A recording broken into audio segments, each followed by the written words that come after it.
Bonsoir tout le monde. Soyez nombreux. Alors je vais vous présenter aujourd'hui, comme j'avais dit, un peu des résultats empiriques qui essaient de comprendre l'impact de différentes pratiques méditatives sur la neuroplasticité, particulier l'attention et la neurophysiologie. Et aussi à la fin, comment ces pratiques aussi impactent des mesures de la santé physique. J'ai oublié mon chargeur, donc j'espère qu'il y aura assez de batterie. Si jamais ça va, je vois un petit signe qui apparaît, il n'y a plus beaucoup de batterie, je vais parler beaucoup plus vite. Donc soyez prêts. Ah oui, mais c'est très bien ça, comme ça je serai plus détendu. Ouais, c'est un ancien. Bon, je commence en attendant. Donc là cette couverture de Time Magazine date de 1983, donc il y a pratiquement plus de 30 ans. Avec à l'époque, c'était vraiment un appel devant tout le stress et l'anxiété des sociétés modernes, c'est-à-dire le stress à la recherche pour gérer les anxiétés modernes. Ce qui est intéressant, c'est que 30 ans après, vous voyez la même couverture du Time Magazine, et là c'est cette notion de Mindful Revolution qui semble suggérer que c'est une sorte de réponse à ce besoin sociétal de... Je sais pas, comme ça vous verrez la moitié. Oui. D'accord. Non, pas Ok. Donc là ici, je vais apporter un peu une approche, on va dire, des données scientifiques. Et au cours de la conversation, je peux peut-être un peu nuancer pour dire un peu les enjeux, les problèmes possibles qui sont liés à cette révolution de la pleine conscience. Donc, quand vous êtes tous des pratiquants, vous savez que ces techniques de méditation sont faites dans un contexte souvent traditionnel, donc des réflexions du bouddhisme. Alors, une photo qu'on a faite d'un lama qui était venu à Madison, peut-être vous connaissez, il s'appelle Mingyur Rinpoche, qui était venu participer à nos études. Ça, c'est un exemple de la pleine conscience, un contexte dans lequel ces techniques sont appliquées, qui est le contexte traditionnel du bouddhisme. Il y a ensuite un autre contexte ici, c'est une photo d'une autre étude qu'on a faite à Madison, qui est plutôt un contexte clinique où ces techniques ont été des programmes comme le Mindfulness-Based Stress Reduction, qui est une intervention qui va utiliser certaines des techniques de la pleine conscience, mais dans un contexte où, quelque part, épuré de tout le contexte religieux. Et même s'il y a encore une visée éthique qui est celle de soulager de la souffrance, il n'y a pas eu du tout un contexte religieux, donc plus du tout de référence au bouddhisme. Depuis, un peu avec la mode de la pleine conscience, vous voyez que maintenant des contextes de plus en plus variés apparaissent où on parle de pleine conscience, de mindfulness, dans des contextes différents. Donc le monde du travail, l'armée, donc il y a des études qui travaillent sur l'armée avant le déploiement par exemple en Irak, mais aussi après le déploiement en Irak, donc pour gérer les problèmes des traumatismes, mais aussi avant le déploiement en Irak, ce qui est beaucoup plus problématique, c'est qu'est-ce que ça veut dire de développer un bon sniper est-ce qu'il y a un problème éthique d'entraîner quelqu'un à stabiliser son attention pour pouvoir mieux tirer? Donc il y a des enjeux qui sont importants et il n'y a pas de réponse forcément si claire que ça. Et un autre champ d'application maintenant, c'est l'éducation, dont j'en ai parlé un petit peu avant. Et puis là, on ne sait pas encore où ça va arriver, la prochaine étape. Alors là, c'est juste pour vous dire que c'est avec la multiplicité des contextes dans lesquels la pleine conscience va être utilisée, il va y avoir aussi des problèmes éthiques, une réflexion qui va se faire, est-ce que c'est bien ou une bonne chose ou pas. Ça, c'est un article qui avait marqué dont le titre c'est To make a killing on Wall Street, start meditating. Donc pour bien réussir à Wall Street, donc si vous êtes un trader, commencez à méditer. Et ça, c'était suite à la publication d'un papier d'un collègue, Cliff Sharon, qui avait publié un article auprès de 3 mois intensifs C'est un programme d'entraînement à la concentration, donc shamatha. Ils avaient montré qu'il y avait un changement dans la perception même la qualité de la perception visuelle du seuil perceptif dans certaines tâches. Et donc là, tout de suite, ça a été traduit en disant mais vous allez pouvoir mieux voir, mieux percevoir lorsque vous devez passer des ordres boursiers. Et donc vous allez avoir un avantage par rapport à vos petits collègues si vous méditez pour prendre les bonnes décisions les plus rapidement. Donc encore une fois, est-ce que c'est une bonne chose ou pas? Alors voilà, c'est des enjeux qui se posent maintenant avec cette recherche sur la méditation. Nous, ici, ce que je vais parler, c'est de manière un peu plus neutre. C'est d'abord la question qu'on s'est posée nous, c'est simplement de pouvoir lier deux idées assez simples. D'un côté, la notion de neuroplasticité. Donc ça, c'était juste comme j'ai dit avant, c'est une illustration qu'il y a eu de plus en plus de publications qui sont liées à la mindfulness. Et que c'est notamment lié sous l'impulsion de dialogue qu'il y a eu entre des scientifiques et des contemplatifs. Là, vous pouvez reconnaître Saint Dalai Lama, Mathieu Ricard et différents contemplatifs. Et ici, un panel d'éminences grises d'universités américaines, de Harvard, de Princeton, et voilà. Et sous l'impulsion de ce genre de meeting, il y a eu de plus en plus de recherches qui ont été mises en place, et ça se traduit par une augmentation d'études scientifiques qui reportent des résultats sur la méditation. Et nous, on s'est particulièrement intéressé à cette notion de neuroplasticité. C'est simplement l'idée que le cerveau, c'est un organe extrêmement plastique, et quelque part, on cherche à étudier le lien entre cette notion-là et la notion d'entraînement mental dans la tradition contemplative. Alors là, ce que vous voyez, c'est ce qu'on sait déjà très bien, c'est que pendant l'enfance et l'adolescence, il va y avoir le cerveau, un organe qui est encore très très plastique. Donc ici, c'est la concentration de matière grise. Et au cours de l'enfance et l'adolescence, certaines régions vont continuer à se développer et à maturer. Et la question qu'on se pose ensuite, c'est est-ce que chez l'adulte, est-ce qu'on peut encore changer? Est-ce que l'entraînement ou l'expérience va encore avoir un impact sur le cerveau et son fonctionnement? Alors pendant longtemps, on pensait que quand vous étiez un adulte, les choses étaient entre guillemets un peu figées, hein, c'était un peu triste, c'est un peu, voilà, vous êtes là et puis après c'est une sorte de longue descente aux enfers qui vous attend.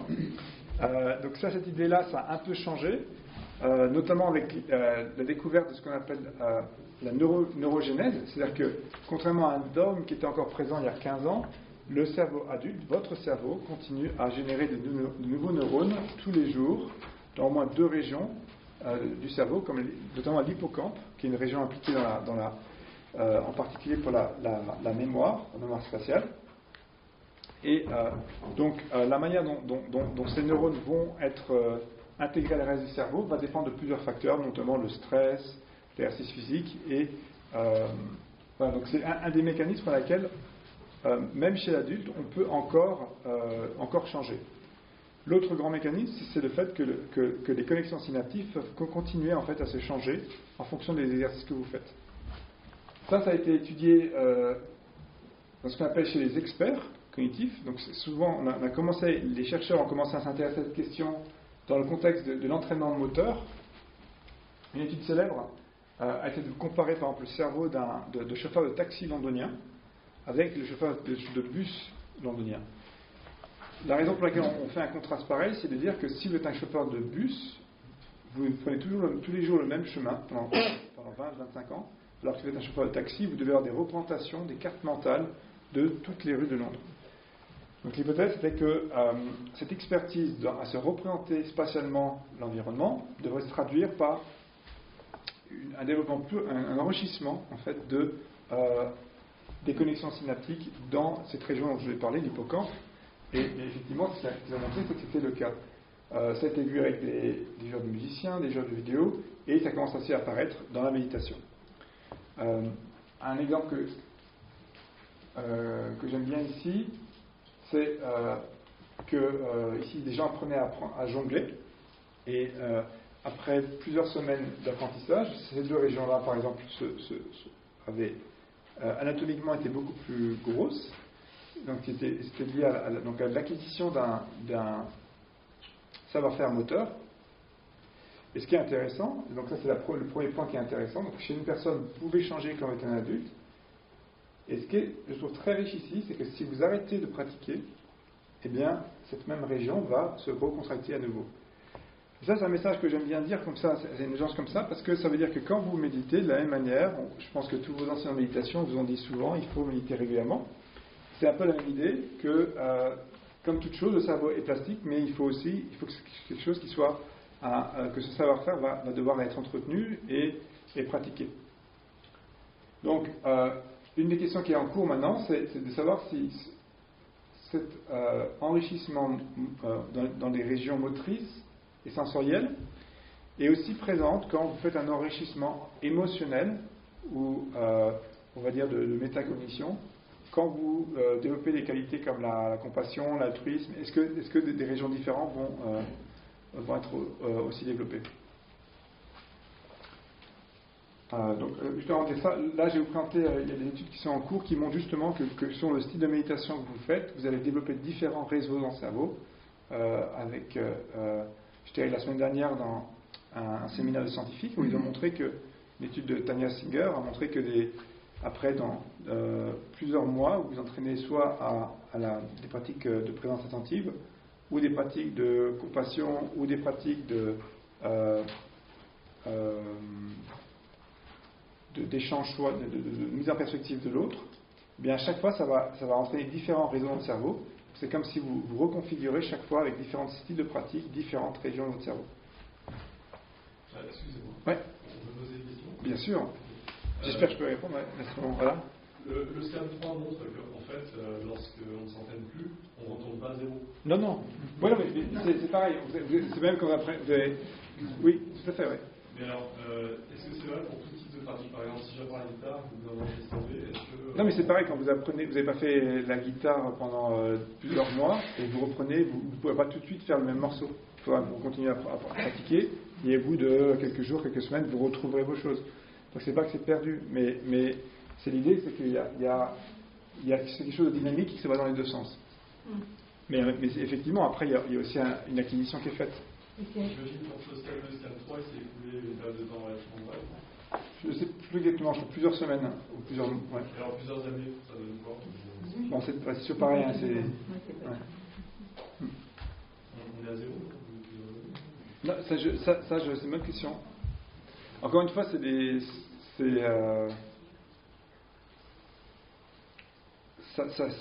faut pas forcément raisonner. Enfin, je pense qu'il y a certaines régions dans le cerveau qui apprennent en une fois pour le reste de votre vie.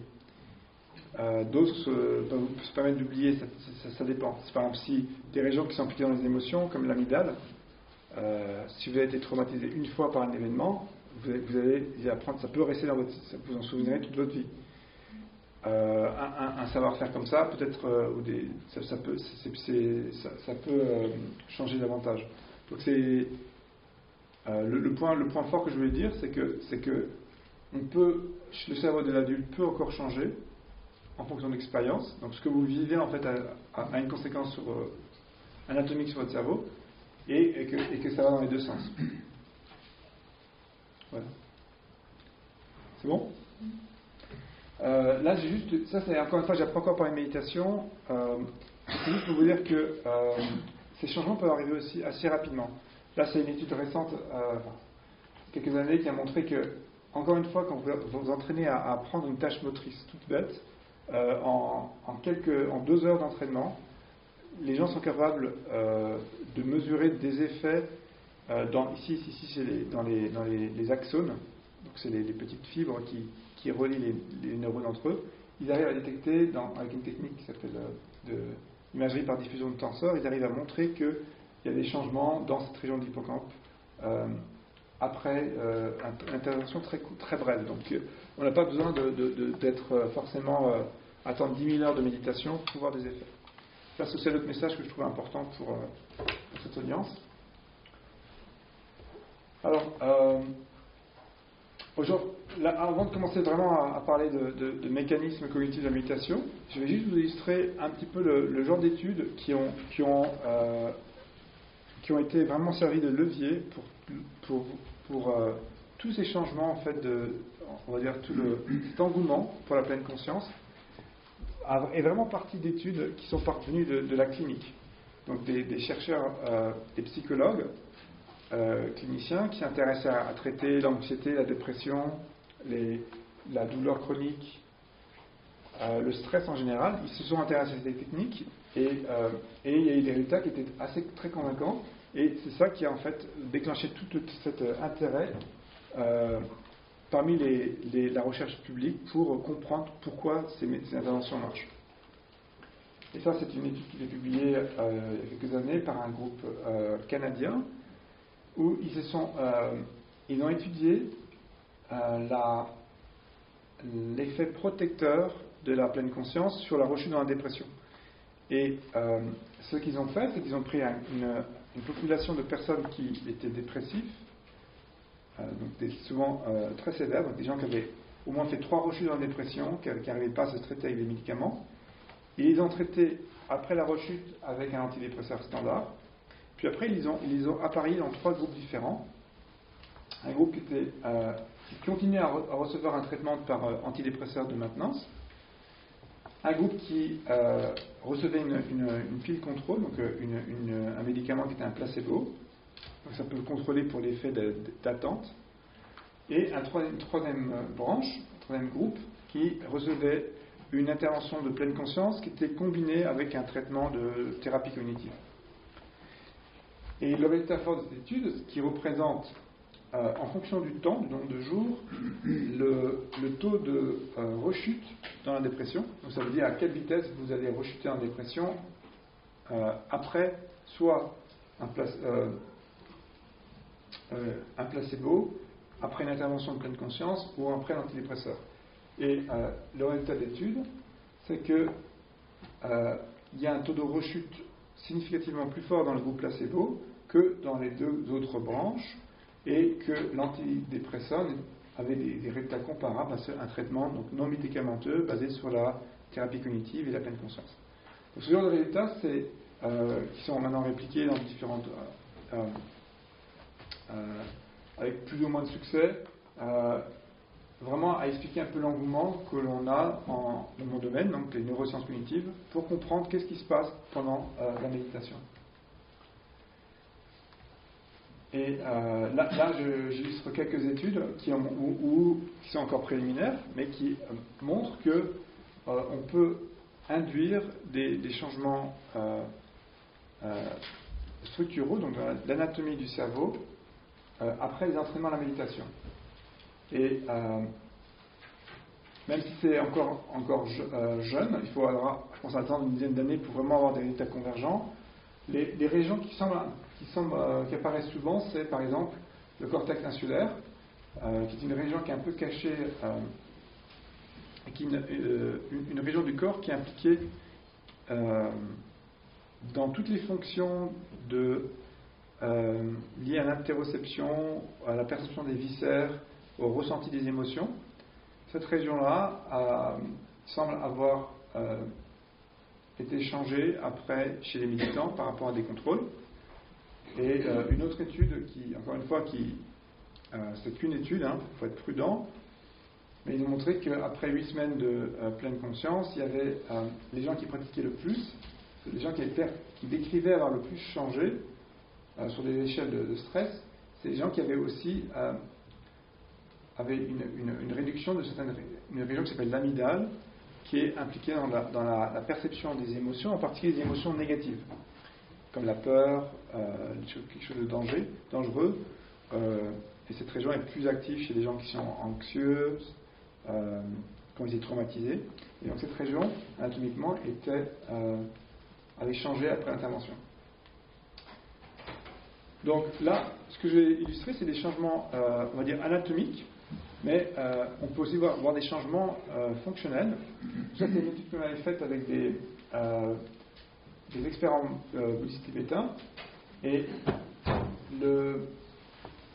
j'illustre juste ça pour dire que quand vous méditez, là on avait demandé à des gens de rester en état normal pendant quelques minutes, 2 minutes, et après de méditer pendant près de 5 minutes. Et on faisait ça par des blocs, comme ça. Et ce qu'on a trouvé, c'est qu'il y avait une augmentation dans certains rythmes. Donc on a mesuré l'électroencéphalogramme, qui est une technique pour mesurer l'activité électrique qui est à la surface, qui est une sorte de résumé. C'est comme si vous mettez un sorte de micro au-dessus d'une foule qui est en train de parler, et vous mesurez un petit peu l'ensemble des conversations qui a lieu. Et donc on a montré qu'il y a une augmentation de certains rythmes, surtout dans les régions fronto-pariétales, qui sont impliquées dans l'attention. Et le résultat que je trouvais intéressant, c'est que dans les blocs neutres qui succèdent à des blocs de méditation, on trouve qu'il y a plus d'augmentation par rapport à l'état initial chez les méditants qu'on ne trouve pas chez les contrôles. Ce qui suggère, c'est qu'il y a peut-être un changement fonctionnel, une sorte de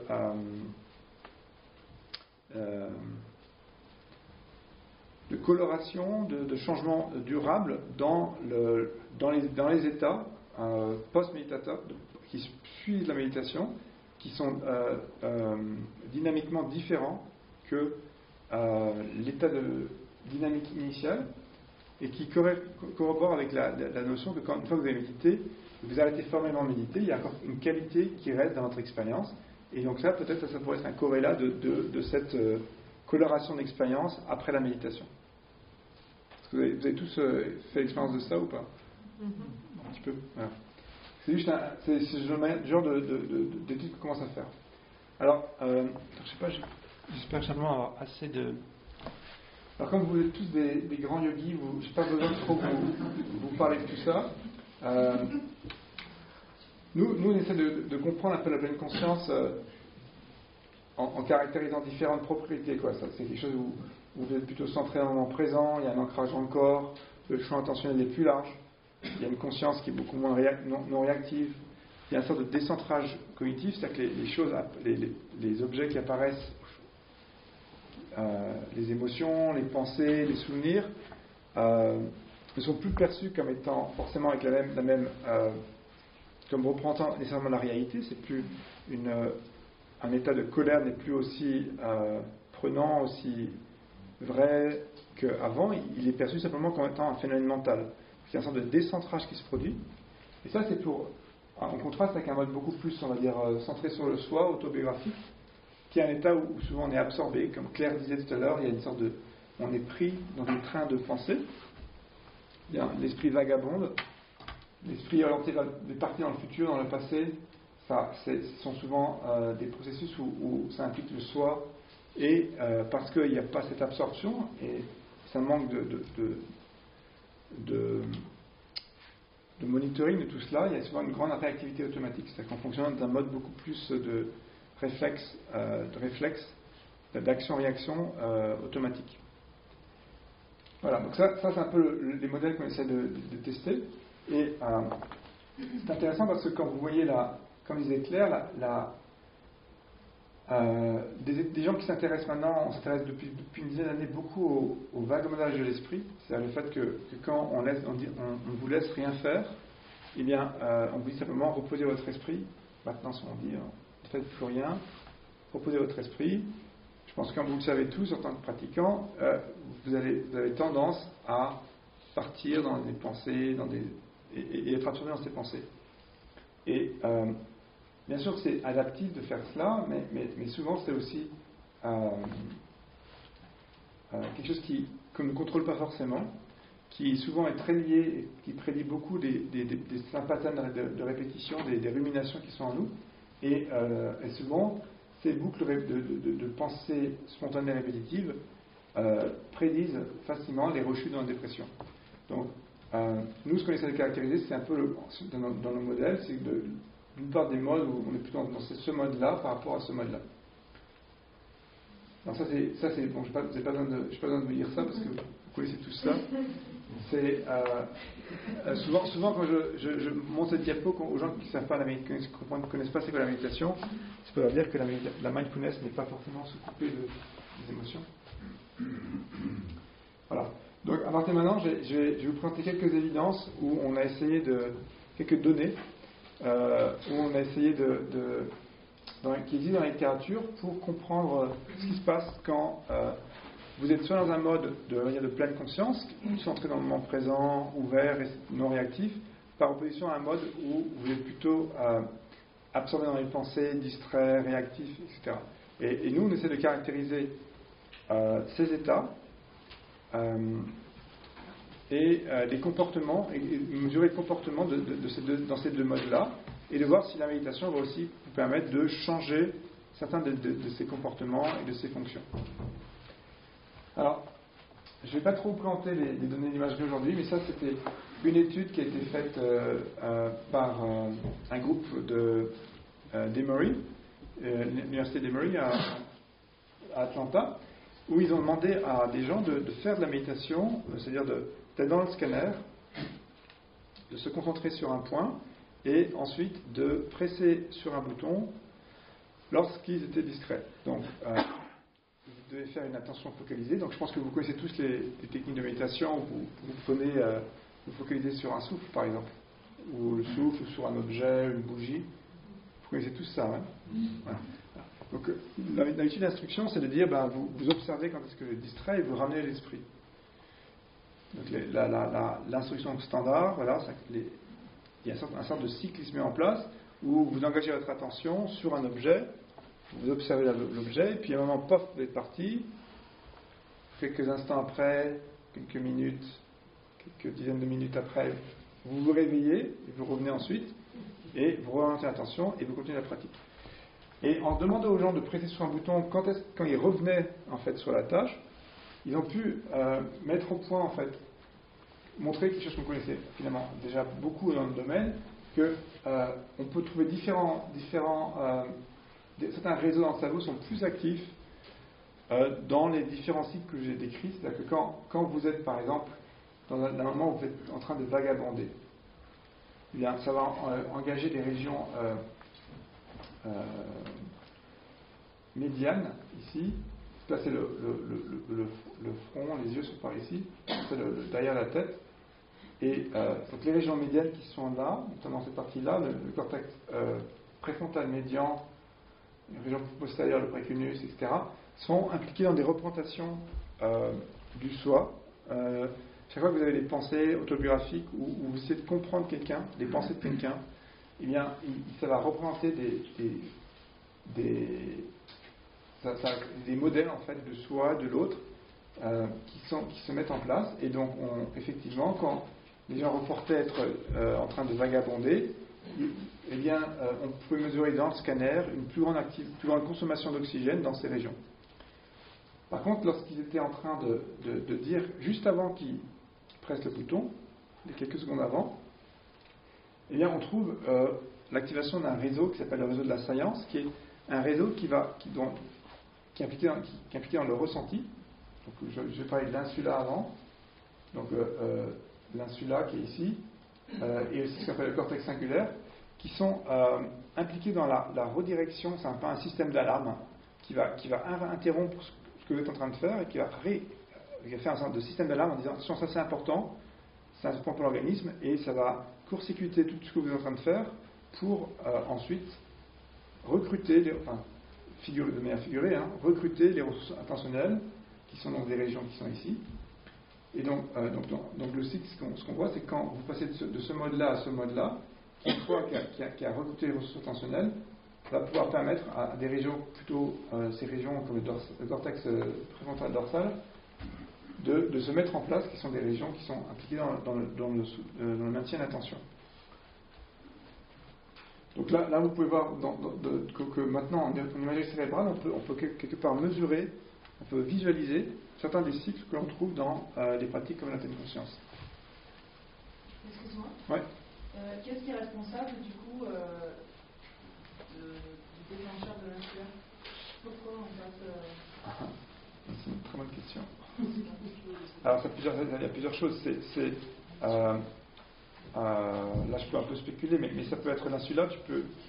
Ça peut être soit parce que ce sont un système d'alerte exogène. Ça peut être un camion qui passe, Donc peut-être ça vous est arrivé que quand vous étiez en train de méditer, il y a, ça peut être par exemple la sonnerie du Umze là, qui sonne. Ça fait un petit signal, hop, vous n'êtes plus dans vos pensées.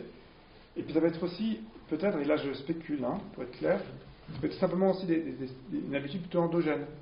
Ça peut être, je pense que ça peut être dans ce cas-là un mécanisme qui est lié peut-être à l'habitude en fait, la rétention qui est cultivée dans la pleine conscience. C'est que ça va quelque part, cette rétention, parce qu'en tibétain smriti, c'est ça qui se met en place, qui fait qu'à un moment ou à un autre, vous avez une plus grande facilité à revenir dans le moment présent. Et ça, on ne sait pas encore, mais moi je pense que c'est les habitudes qui se mettent en place, qui fait que certains réseaux vont avoir un plus de poids, et donc c'est possible que, comme l'activation de ces réseaux, c'est un peu une sorte de compétition permanente.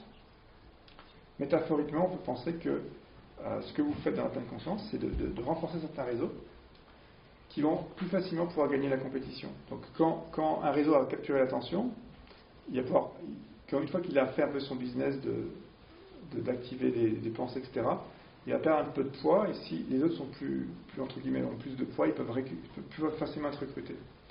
Ça, métaphoriquement, c'est comme ça que je peux, au moins théoriquement, on pourrait penser ça comme ça. Voilà. Alors, pour ce qui reste, en fait, comme vous voyez, je vais vous présenter, c'est quand même finalement assez modeste comme résultat, mais en même temps, ça va être beaucoup d'années pour pouvoir les montrer. Mais c'est quand même, on est très loin aussi de la finesse de ce dont vous pouvez faire l'expérience dans la méditation. Donc là, je vais vous présenter 3 exemples de mesures, de tâches qu'on fait pour comprendre certains aspects de la méditation. Le premier, c'est cette notion de méditation comme attention focalisée. C'est un peu le faisceau de l'attentionnel qui est utilisé dans la méditation. Donc là, ce qu'on a essayé de mesurer, c'est est-ce que quand on entraîne les gens à la pleine conscience de manière soutenue, est-ce qu'on peut montrer qu'il y a une amélioration dans certaines fonctions mentales, comme le contrôle de l'attention, une meilleure capacité à être focalisé dans le moment présent. Et pour ce faire, on a fait une tâche, on s'est inspiré de cette littérature qui existe chez les personnes qui ont des troubles de l'attention. Et un des résultats les plus fréquents, c'est que quand vous les engagez dans une tâche de vigilance, ou vous leur demandez de faire quelque chose de soutenu au cours du temps, ce qui se passe, ils vont basculer dans ce mode de vagabondage de l'esprit, qui fait que quand ils doivent détecter des cibles, par exemple, il va être beaucoup plus lent que les autres. Ça, c'est le temps de réaction qui est ici. Vous voyez que les patients qui souffrent des troubles de l'attention, qui sont un peu en violet ici, ils répondent plus lentement que les contrôles, mais aussi ils ont une grande variabilité dans le temps de réaction, qui suggère que d'un essai à l'autre, leur état attentionnel, leur présence dans leur relation au moment présent est beaucoup plus différent. Par exemple, on peut dire qu'ils sont plus distraits, et donc quand ils doivent s'engager dans la tâche, ils doivent se désengager de la distraction pour refaire la tâche. Alors que peut-être les contrôles sont plus centrés de manière plus stable au cours du moment présent, au cours de la tâche. Donc nous, on s'est demandé si est-ce que après la méditation, on n'est pas capable de repousser encore davantage cette distribution, si les contrôles, on ne pourrait pas la décaler encore davantage vers la gauche, c'est-à-dire qui répondent plus vite, mais aussi surtout que la forme de la courbe soit beaucoup plus étroite, c'est-à-dire que à travers les essais, il y a une plus grande stabilité, une baisse de la variabilité entre les essais, qui suggérerait une plus grande stabilité de l'attention. Donc on a essayé de tester ça.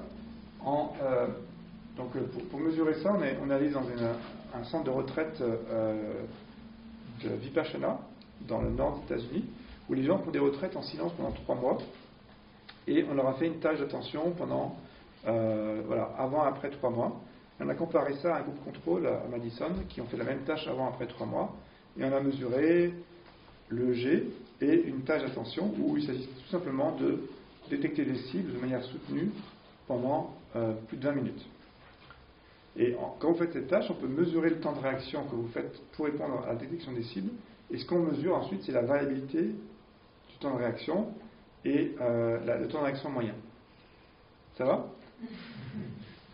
Et donc, ce qu'on a montré, c'est qu'effectivement, le résultat de l'étude, c'est qu'après 3 mois intensifs de méditation, en bleu, c'est la première visite. Vous voyez les méditants qui sont ici et les novices ici. Les novices, que vous mesurez 2 fois de suite, on a fait une semaine de méditation pour eux, qui connaissent un peu la méditation, mais malgré ce petit entraînement, il n'y a aucune différence dans la variabilité au temps de réaction après la deuxième visite. Par contre, après 3 mois intensifs de méditation, il y a une baisse très forte dans cette variance inter-essai, suggère qu'ils ont une meilleure capacité à rester ancrés dans le moment présent quand ils font une tâche de vigilance. Et on a ensuite mesuré ça, on a essayé de regarder s'il y avait des corrélats électrophysiologiques de cette performance comportementale. Et pour ce faire, on a regardé la réponse cérébrale, la stabilité. C'est une mesure qui est comparable à ça. On mesure la stabilité à travers les essais de la réponse cérébrale.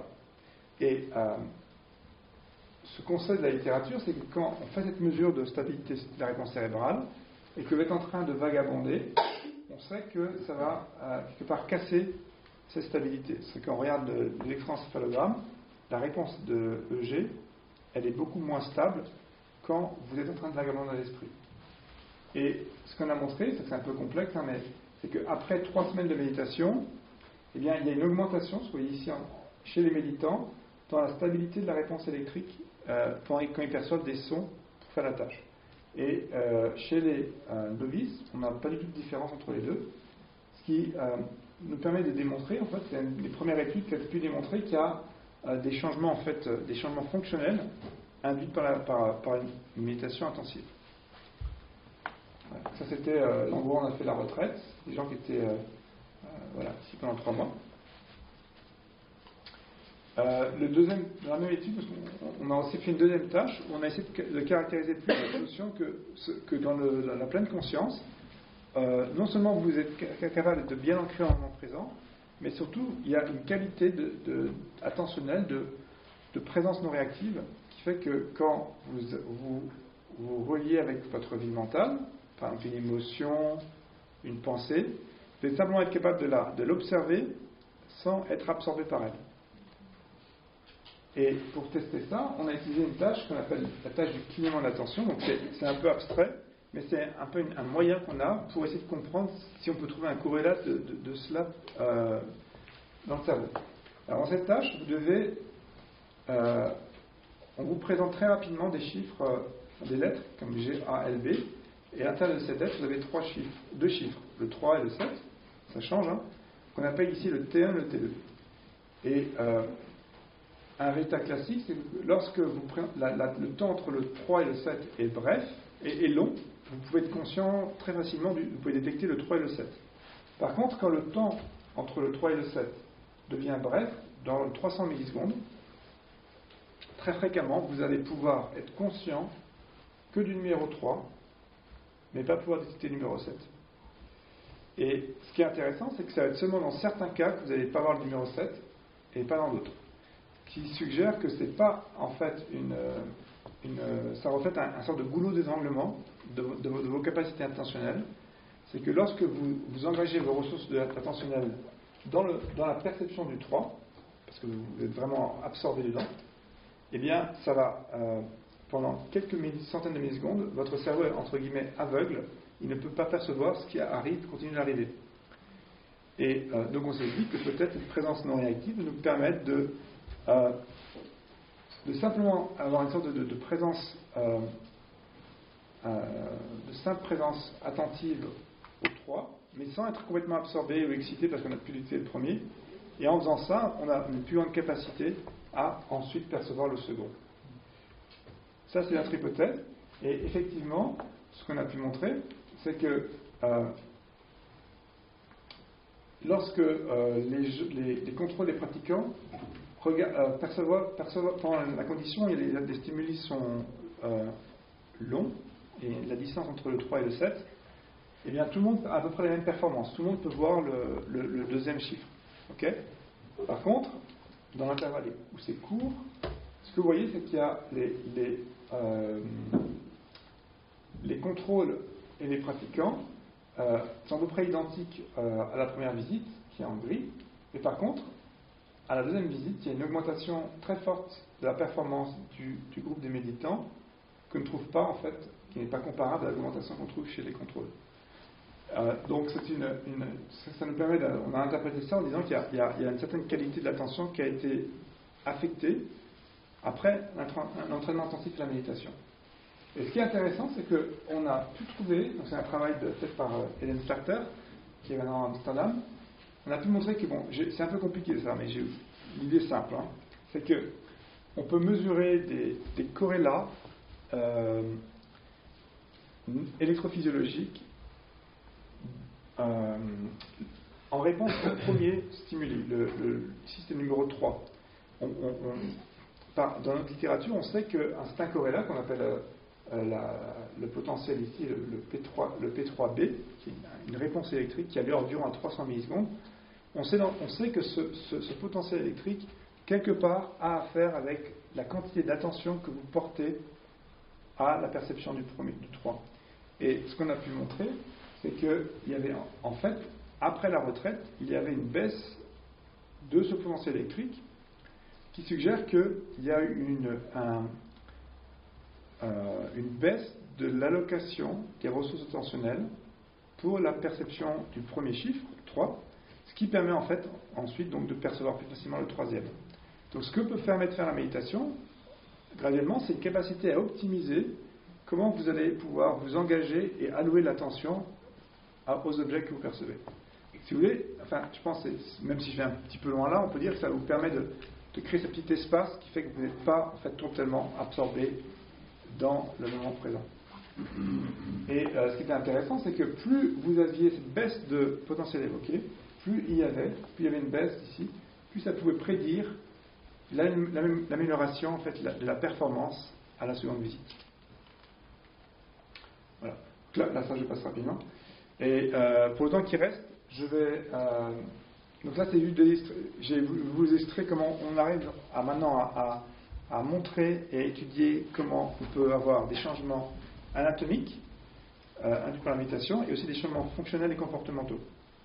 Et maintenant, je vais, pour ce qui reste, vous montrer comment, eh bien, ces changements donc, dans le système, dans le cerveau, dans le système nerveux, vont aussi ensuite avoir des conséquences dans le corps, donc la biologie périphérique, notamment des phénomènes liés à l'inflammation et au stress. Donc ça, c'est tout un champ de recherche en soi, qui est d'ailleurs pas trop mon expertise, hein, mais là, je vais vous présenter les travaux de collaboration qu'on a fait avec des collègues. Là, c'était une étude qui a été faite à Madison par une collègue qui s'appelle Melissa Rosenkrantz et Richard Davidson, où on a reçu un contrat pour étudier l'impact de la pleine conscience sur l'inflammation. Alors, dans notre domaine, comment est-ce qu'on fait pour arriver on veut mesurer l'inflammation et le lien entre l'inflammation et le stress. Parce qu'on sait que plus les gens sont stressés, les gens qui sont stressés de manière chronique, vont aussi avoir une inflammation sur le corps. Donc il faut qu'on en arrive à pouvoir induire un stress de manière expérimentale. Et ça, c'est une des manières les plus classiques qui existent, c'est de faire ce que je suis en train de faire, c'est de faire un discours impromptu dans un groupe. Et ça, c'est quelque chose qui augmente votre niveau de stress et qu'on peut mesurer en prenant des échantillons de salive qui contiennent certaines hormones de stress. Et une bonne manière de faire du stress, c'est non seulement de parler en public, mais aussi que l'audience en face de vous soit pas comme vous, des gens qui soient en fait un jury très sévère, qui ne sourient pas, qui n'acquiescent pas, et qui sont en blouse blanche. Et donc, en faisant ça, eh bien, ça augmente votre stress. En plus, après avoir fait le discours, on leur demande aussi de faire de faire un exercice mathématique où ils doivent compter de manière décrémentale à partir d'un nombre très élevé, et très rapidement, ils font des erreurs, et les gens à ce moment-là, alors, puis sur un bouton dit erreur, continuer. Donc en faisant ça, on arrive à faire un stress de manière très contrôlée et répétée. Et ce qui est intéressant ensuite, c'est que Melissa a eu l'idée de voir l'impact de ce stress sur l'inflammation locale.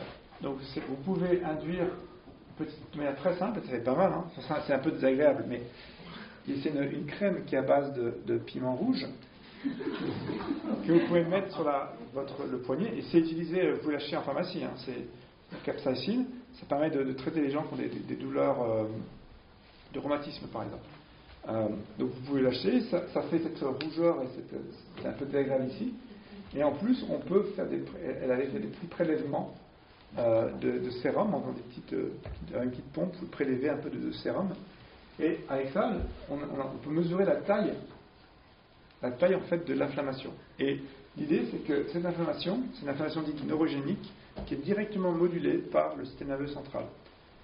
Et l'idée c'est que plus vous avez, si quelqu'un est stressé, eh bien ça va exacerber l'inflammation. Et effectivement, alors, ce qu'on a montré, c'est qu'il y a eu un effet, alors, qui était un peu complexe à interpréter, mais c'est que le groupe contrôle actif, qui est en jaune ici, avait une augmentation de la réponse après l'entraînement, et le groupe qui avait médité n'avait pas d'augmentation. Et on a interprété ça par le fait que cette première mesure ici a été faite un moment pendant les saisons étaient différentes entre les deux. Il y avait une plus grande sensibilité en fait de la peau pendant cette période-là, et donc on a interprété ça comme étant cette réponse ici en jaune pourrait être la réponse plus normale, donc parce que la peau était plus sensible, il y avait une plus grande réaction en moyenne, et qu'il y avait une régulation du groupe de la pleine conscience. Il y avait une régulation du groupe en rouge qui avait fait l'intervention dans la pleine conscience. Donc ça, on vient de répliquer cette étude, on vient de soumettre l'étude cette semaine, où on a montré que des gens qui sont d'experts en méditation montrent aussi une réduction de cette réaction cutanée. Alors ça, je vais passer, c'est un petit peu compliqué. Et je vais seulement vous terminer ça par une petite étude. Donc c'est une étude qui est faite en Californie.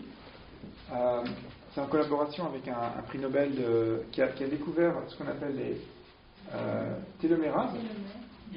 Ouais, les télomérases et les télomères.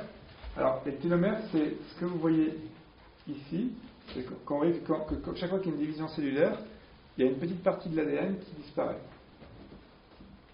Et c'est donc un morceau d'ADN qui ne sert à rien, qui ne fait que protéger l'information qui est ici de l'ADN. Mais c'est intéressant qu'ils se sont rendus compte qu'on peut mesurer le nombre de fois que vous avez des divisions cellulaires. Et donc ça estime finalement un âge cellulaire. Et ce qui est fascinant, c'est que votre âge cellulaire n'est pas forcément votre âge réel. Des études ont montré que, par exemple, les personnes qui sont en charge des personnes malades pendant de nombreuses années, donc qui sont des personnes qui sont stressées, sous de stress chronique, vont avoir un âge, la taille des télomères va être beaucoup plus courte que les autres. C'est comme s'ils avaient un âge cellulaire plus âgé que leur âge réel. Et la question qui se sont posées, c'est est-ce que un entraînement à la méditation pourrait ralentir, et si même améliorer certains de ses effets, parce que la régulation de ces télomères est aussi contrôlée par des enzymes comme la télomérase. Et donc ils ont mesuré l'effet de 3 mois intensifs de méditation sur les télomères et la télomérase. Et un des résultats qui est intéressant, qui va devoir être expliqué, mais c'est qu'en bref, quand on mesure les télomérases par les télomères, eh bien, après 3 mois intensifs de méditation, le groupe qui avait médité par rapport au groupe contrôle avait une activité plus élevée des télomérases, et que cette activité plus élevée permettait de prédire la perception des questionnaires liés au stress et du degré d'anxiété. Donc plus les gens avaient décrit être moins anxieux, moins stressés après la retraite, et plus il y avait une augmentation, donc il y avait une relation inversée, plus il y avait une augmentation de l'activité des télomérases. Et là, ils sont en train de répliquer cette étude en montrant, en ce cas-là, en mesurant les effets sur les télomères eux-mêmes, et ça vient d'être publié. Ils ont montré que les télomères eux-mêmes étaient même plus courts après la retraite de 3 mois. Ils sont en train de refaire une autre étude pour comprendre pourquoi, mais tout ça suggère que peut-être que la méditation pourrait avoir un effet à un niveau aussi profond et basique que l'expression, que le vieillissement cellulaire. Voilà, alors je vais arrêter ici et on pourra prendre des questions si vous voulez. J'ai justement vous montrer des évidences pour dire que la pratique méditative est associée à des modifications neurophysiologiques et comportementales, importantes pour la régulation des émotions et de l'attention, et que cette mentale a aussi un effet sur le corps, sur la santé, et notamment des processus biologiques qui sont importants pour l'inflammation et le stress. Si vous êtes intéressé, nous avons publié dans cette revue américaine qui a été traduite pour la science. Donc, c'était publié en février dernier. C'est un peu un résumé de pas mal de nos travaux qui sont dans le numéro de février de Pour la science. Vous pouvez le trouver, je pense, sur Internet ou s'il y a une ou deux personnes et pas plus qui m'écrivent, je peux leur envoyer. Ou peut-être je l'envoie à Frédéric. Et c'est ça qui vous serait intéressé ou pas? Bon, je l'envoie à Frédéric et vous le fera passer. Voilà, merci pour votre attention et je peux prendre des questions si vous voulez.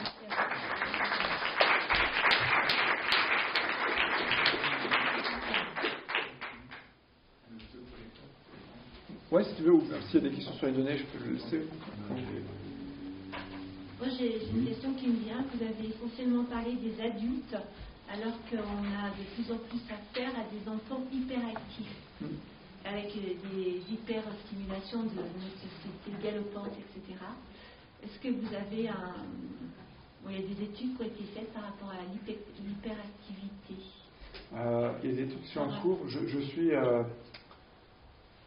d'assez loin dans cette littérature, mais en bref, il y a des études pilotes qui sont en cours, qui ont été faites sur les enfants. Il y a à peu près une dizaine, avec plus ou moins la science est plus ou moins bonne. Où ils essaient de montrer l'effet de la méditation sur le bien-être, sur l'attention, des choses comme ça.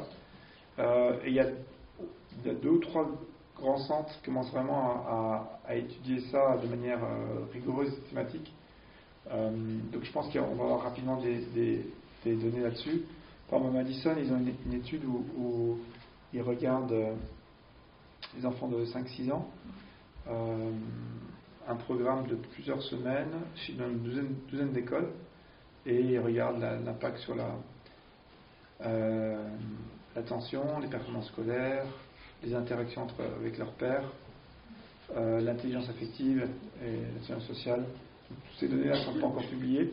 Puis il y a une autre grosse étude qui est en cours aussi en Angleterre, où ils travaillent sur les adolescents. Donc je pense qu'on va avoir des données, mais il fallait d'abord commencer par l'adulte avant d'aller chez l'enfant. Là, la réponse, c'est du Ritalin aujourd'hui. Oui, bien sûr, oui.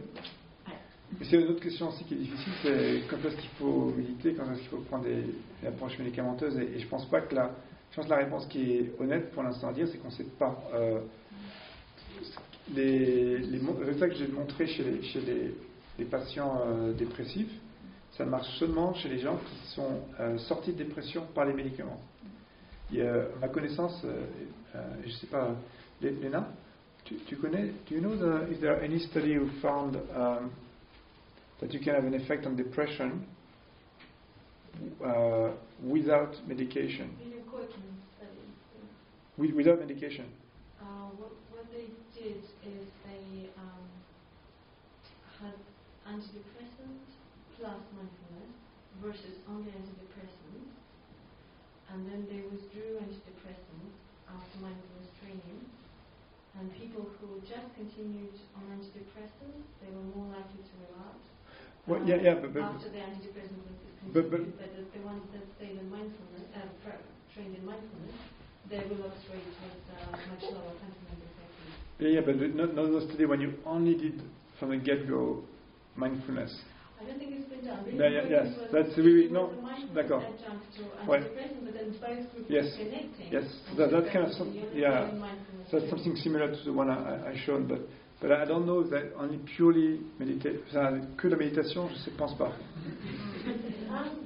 Mais with ADHD. Without the medication. connection with education and just with mindfulness. With ADHD, I don't know. In ADHD, Do you know of any study with ADHD in children? not published. Not published, yeah. Well, so all these studies, people are working on that, but it's not published. Ah, pardon. Alors, pour résumer, en fait, je vais vérifier parce qu'on a une expert en clinicienne qui est ici. Moi, je ne suis pas un clinicien, je suis plutôt de l'imagerie.